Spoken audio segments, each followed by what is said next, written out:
I could do without daylight savings time. In fact, it is an annoyance that I take personally. I used to live in the one part of Indiana that was not subject to time change. During the summer, my sister in Chicago was on the same time as me. In winter, she would be an hour behind. My sister in Baltimore was with us in the winter and would be an hour ahead of us in spring. My biggest problem was remembering what courts were on Chicago time in the winter, so that I didn't miss any dates. A couple years ago, the Indiana legislature decided that it wasn't fitting that the state should be in 3 different time zones.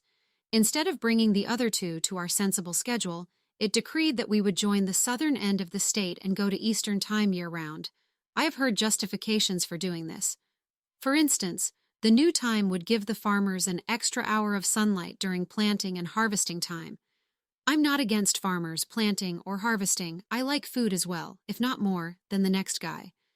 I live in Indiana and consider agriculture a patriotic, if somewhat stinky, pursuit. I am proud to claim my citizenship in the hog capital of the world and defy anyone to say the pig is not the noblest, or at least one of the tastiest animals on earth. However, the time change logic still escapes me. How does changing the time give the farmers an extra hour? Do their mommies make them come in before dark or something? Do they have to set alarm clocks in their cows' stomachs or their hens' nether parts to do the necessary collecting in a timely manner? I'll tell you what the time change did to me. It meant I had to get up an hour earlier in the spring than I did in the winter.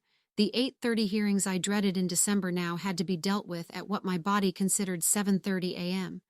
In fact, the only ones who adjusted to the time change last year were my cats. They love getting me up an hour earlier to feed them and were not the least bit pleased when we reverted to the old schedule in the fall. One good thing has come out of all of this. One of my favorite jokes was probably created by one of my fellow sufferers.